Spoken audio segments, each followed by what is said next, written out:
They asked me, what's your definition of success? I was always thinking what that was. And I was at a Chinese restaurant with my daughter, and I remember she would open my fortune cookies all the time and read it. And the fortune cookie that she read was a quote that said, "The road to success is always under construction." And I said, there it is. That's the answer. You're always building and improving upon, and it's a moving target at all times. Geez, I had so many jobs growing up as a kid. I mean, I started off as a paper route at the early age of like 7 or 8 years old. And then it turned into McDonald's, Pizza Hut. I was a waiter, pumped gas at a local gas station. But I did all kinds of different things like that. But one of the things that it gave me a lot of experience was customer service. One of the things that really stuck out to me is working at Ellis Hospital, and where I actually had to go in, work in maintenance, and then I worked in the incinerator room where we'd have to burn trash, and it was all the different jobs that we did. But it allowed me to get the finances and the money that I needed to provide a college education for myself. Growing up as a kid, I always had people ask, what do you want to do when you grow up? And I always wanted to be a state trooper. From a young kid, just watching police officers drive up and down the streets of Schenectady. They always were helping people, and I always wanted to be able to do that. And that's one of the reasons why I felt I had to go to college, because in order to be a state trooper, you needed to get a degree.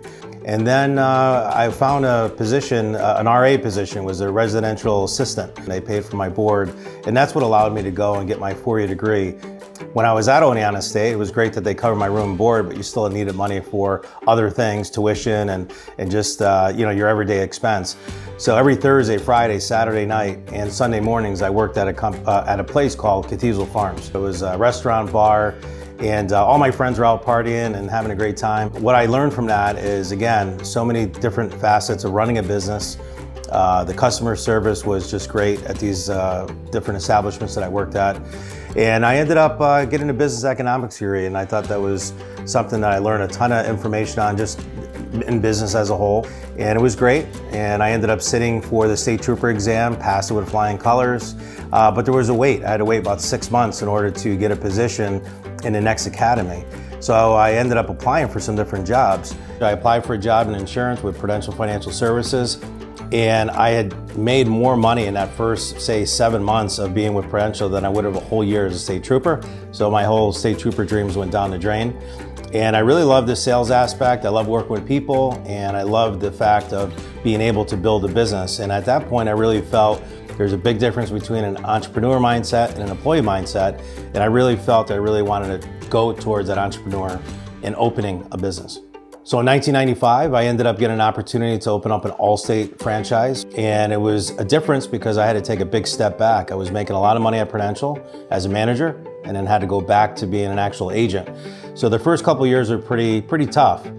And I ended up getting myself in about $125,000 in debt in the first 3 years. Even though we were hitting all kinds of awards and we were selling all kinds of beating records, the residual wasn't there yet. And for those of you who know how insurance works, it's all about renewals and residuals.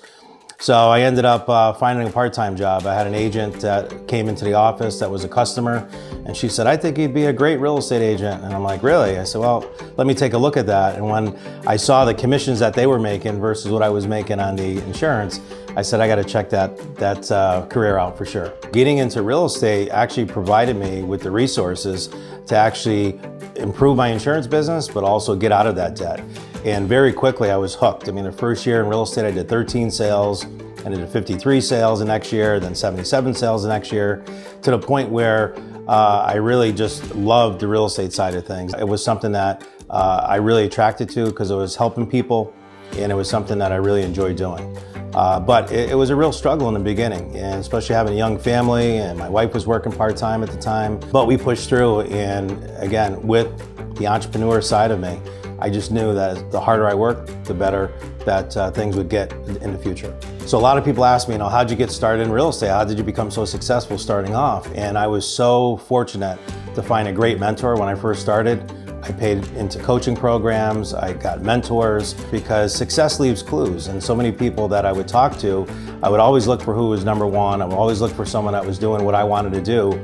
And by interviewing them, they were able to give me a lot of great information, not only here locally, but also across the country. As a result of that, I ended up getting my own office called Miranda Real Estate Group, That was started back in 2002 with just myself and 4 other agents. What we did is that we started to really implement a lot of different things that I picked up from this coaching program. We started doing different things here in the community, direct response marketing. We started doing a lot of referral-based marketing. And little by little, it was just kind of organic. This is how we grew. So as we grew the business and going into 2009, we became the #1 team in the Capital District. And that was a huge honor there. It was at that point where I decided I wanted to help agents build their business within our business. And that's where I switched to more of a broker model than a team model. And in 2009, we started doing that. I also started doing a lot of coaching and training across the country with other agents. And little by little, we built our business to where we're now the #1 independent office here in the Capital District. I think one of the things that made us different early on is that we had a guarantee sale program where if someone bought a home with us, we would buy theirs for cash. We also had a free moving truck that we provided. We were also giving a lot of different incentives for reports. Like a lot of buyers and sellers, how to attract that is by educating them. And we would give free books. I wrote 4 different books on real estate and insurance. By putting it out there and letting them know that was an available resource to them, we were able to attract a lot of clients that way. Because we really believe that an educated client is the best client. So this year we hit our 20-year anniversary. And it's great because I'm taking a look back at all the numbers, and our team has sold over 12,000 homes, well over $2 billion in real estate sales. We have 92 agents in our company. We have 3 locations here in the Capital District, but we also just announced 2 locations in Florida. So we're in Naples, Florida, and also in Sarasota, Florida. But the most important thing I feel is that we've developed a very good and strong culture, a community amongst the agents. And it's something that I really enjoy doing each and every day, getting up, love my job, and being able to help agents grow their business and take their business to the next level. You know, over the last 20 years, I've been so fortunate with all mentors I've had and great friends and family members that have supported me. But, you know, now it's my opportunity to be able to give back. And we've been doing that with our Miranda Real Estate Group. We've been doing it with coaching. We started Miranda Charity Group a few years back, where we donate money to the Children's Hospital at Albany Medical Center, also to the Ronald McDonald House.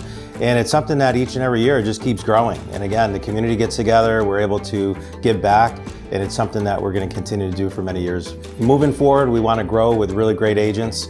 We want agents to build their business within our business, like I mentioned before, but we want the right agents. We don't hire everyone. We want agents that really want to grow. They're engaged in the training that we do, they're engaged with our support, and they really truly want to help other people. So with all the experience I've gained over the years, educating clients, now we're starting to put that energy into educating agents, not only nationally now, but also here in my local market. And that's something that I really feel passionate about, because I feel that with the real estate community, community definitely supersedes competition. And I think if we have all agents that are doing business the right way, it'll just make it a better transaction for all of us in the future, and we'll be able to take care of our clients even better.